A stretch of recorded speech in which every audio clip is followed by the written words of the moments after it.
اور اللہ کی بارگاہ میں التجائیں ہوں، اے اللہ ہمارا گھرانہ تیرے دربار میں حاضر ہے، اے اللہ افطار کا وقت ہے، 10 لاکھ بخشے جائیں گے، اس بخشے جانے والوں میں ہماری فیملی کا، ہمارے گھر بار کا نام لکھ دے۔ تو اے میرے اسلامی بھائیوں، پردے میں جو مجھے انٹرنیٹ پر اسلامی بہنیں سن رہی ہیں، بعد میں سنیں، کچھ ایسا انتظام گھر میں کریں کہ 10 15 20 منٹ پہلے اب سارے کاموں سے فارغ ہو جائیں، اب دعاؤں میں گزاریں، افطار کا وقت افطار سے پہلے بھی دعا کریں، مگر جو خاص مقبولیت کی گھڑیاں ہیں وہ عین افطار کے بعد ہیں۔ افطار میں لگ جاتے ہیں ہم، کوئی کھجور کھا لی، پانی پی لیا، دوبارہ ہاتھ اٹھائیں، دوبارہ مانگیں، یہ وقت ہے مانگنے کا، یہ قبولیت کی گھڑیاں ہیں۔ اللہ کرے کہ ہم ان لمحات کو پراپر انداز میں، صحیح انداز میں گزارنے میں کامیاب ہو جائیں۔ آپ کے گھر پہ جیسا مہمان آتا ہے آپ ویسی تیاری کرتے ہیں نا، کوئی دور کا مہمان، نارمل مہمان، آپ نارمل سی تیاری کرتے ہیں،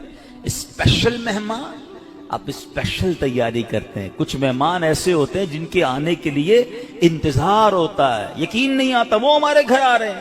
بندہ گھر بھی سجاتا ہے، صفائی بھی کرتا ہے، خوشبو بھی لگاتا ہے، اچھے اچھے کھانے بناتا ہے، مہمان کی تیاری ہے نا۔ تو رمضان یہ رب کی طرف سے ہمارے لیے مہمان آ رہا ہے، ہماری بخشش کروانے آ رہا ہے۔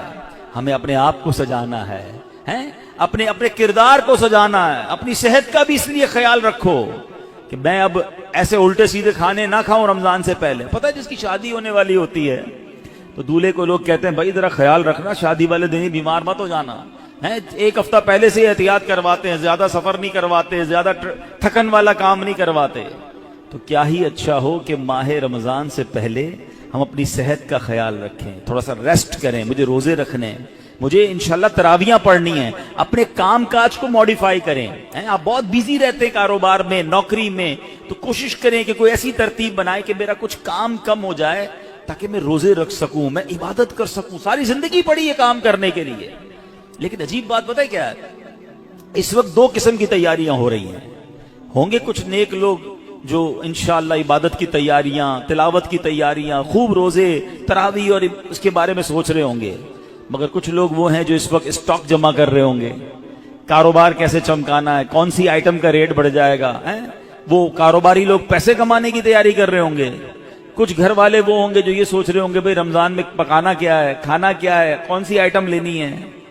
رمضان کھانے پینے کے لیے نہیں آتا۔ اچھا ویسے بڑی عجیب بات ہے، ذرا سوچیں آپ کہ ماہ رمضان میں ہم روزے رکھتے ہیں، لاجیکلی تو سمجھ یہ آتا ہے کہ ہمارا وزن ٹھیک تھوڑا کم ہو جانا چاہیے، ہم تھوڑے سمارٹ ہو جائیں، مگر کئی لوگ وہ ہیں جن کا رمضان میں وزن بڑھ جاتا ہے۔ کیوں بھائی؟ اس لیے کہ سحری میں زیادہ کھاتے ہیں، پورا دن روزہ رکھنا ہے، رات زیادہ اس لیے کھاتے ہیں کہ پورا دن روزہ رکھا تھا، پھر 2 بار اور کھاتے ہیں کہ کل پھر روزہ رکھنا ہے۔ تو عام دنوں میں 2 بار کھاتے ہیں، رمضان میں 4-5 بار کھاتے ہیں، اور وہ کھاتے ہیں جو نہیں کھانا چاہیے۔ پورا سال جو چیز نہیں کھاتے وہ رمضان میں کھاتے ہیں، پھر موٹے ہو جاتے ہیں، طبیعت خراب ہو جاتی ہے، گلے خراب ہو جاتے ہیں۔ نہیں، ماہ رمضان تو کم کھانے کا مہینہ ہے، فریش ہونے کا مہینہ ہے۔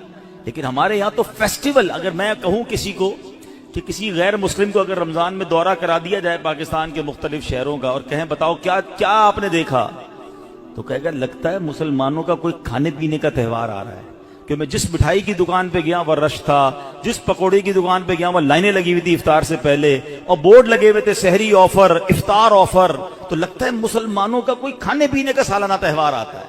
کتنی عجیب بات ہے یار، جس مہینے میں پورا دن کھانے پینے سے رکنا ہے، اس مہینے میں سارا دن رات کھانے پینے کی باتیں ہو رہی ہوتی ہیں۔